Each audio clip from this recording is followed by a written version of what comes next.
구원의 길 메시지를 계속 보고 있습니다. 하나님이 사람을 하나님과 함께 할 때 가장 행복하고 축복을 누릴 수 있는 존재로 만들어 놓으셨습니다.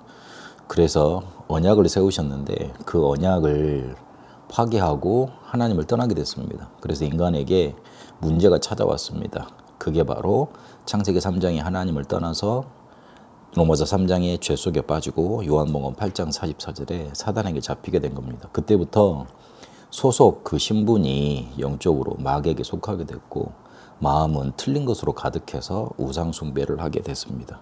이러니 정신에까지 문제가 찾아오게 됐습니다. 에베소서 2장 3절에는 전에는 우리가 다 그 가운데서 우리 육체의 욕심을 따라 지내며 육체와 마음에 원하는 것을 하여 다른 이들과 같이 본질상 진노의 자녀이었더니 이렇게 말씀하고 있고, 마태복음 11장 28절에는 수고하고 무거운 짐진 자들아 다 내게로 오라 내가 너희를 쉬게 하리라 그렇게 말씀하고 계십니다. 육체와 마음에 원하는 것을 하다가 본질상 진노의 자녀로 살았고, 그리고 수고하고 무거운 짐을 지고 살아가고 있습니다. 그렇게 마음속에 정신 속에 잡혀 살게 되는 겁니다. 영적인 상태가 아까 사단에게 잡혀 있다 그랬습니다. 이러니 마음 상태는 틀린 것으로 가득해서 불안 염려 속에 살아가다가 우상 숭배하게 되는 겁니다. 그래서 정신의 상태가 오늘 욕심대로 자기가 하고 싶은 대로 나 중심으로 그렇게 살아갑니다. 그러다 본질상 진노의 자녀로 살아가는 겁니다. 그러니 정신이 온전해질 수가 없는 겁니다. 병이 올 수밖에 없는 상태로 그렇게 살아갈 수밖에 없습니다. 왜냐하면 하나님을 모르고 나 중심으로 그렇게 살아와서 그렇습니다. 그리고 눈에 보이지 않는 게 더 중요한데 눈에 보이는 것만 그렇게 물질 중심으로만, 그것도 내가 원하는 중심으로만 그렇게 사라져 와서 그렇습니다. 그리고 성공하려고 살아남으려고 열심히 노력을 하지만 그 자체가 막연합니다. 근데 그게 다인 줄 알고 그걸 붙잡고 살아갑니다. 영혼이 더 중요하고 마음과 그리고 정신의 상태, 이게 더 중요한데 가장 중요한 것은 놓치고 이렇게 욕심 속에 본질상 진노 아래 그런 상태에서 살아가고 있다가 병 걸리게 된 겁니다. 어찌 보면 정신 문제 온 게 당연한 겁니다. 어찌 보면 정신적인 스트레스가 많은 게 당연한 결과입니다. 어찌 보면 그렇게 병들어 있는 게 어찌 보면 병 와 있는 게 당연한 그런 이치인지도 모릅니다.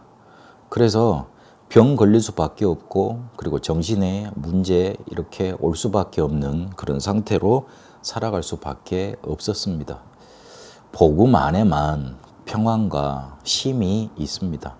하나님을 만나야지만 우리에게는 참된 평안이 임하게 되어 있습니다.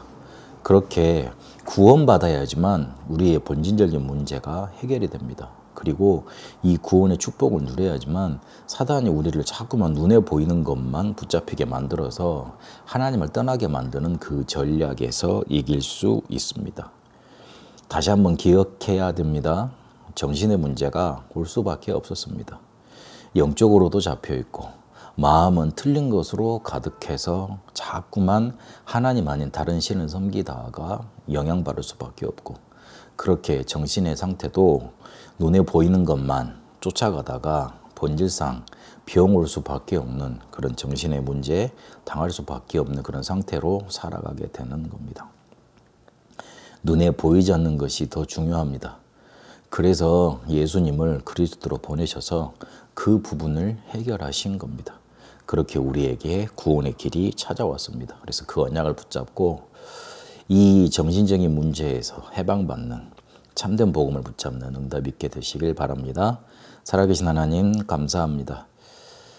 마귀의 자녀로 영적으로는 잡혀있고 우리의 마음이 틀린 것으로 가득해서 우상 숭배할 수밖에 없었고, 그러다가 눈에 보이는 것만 쫓아가다가 우리의 정신에 문제 오는지도 모르고 그렇게 살아왔습니다. 이 문제를 그리스도 안에서 완전히 해결하신 줄로 믿습니다.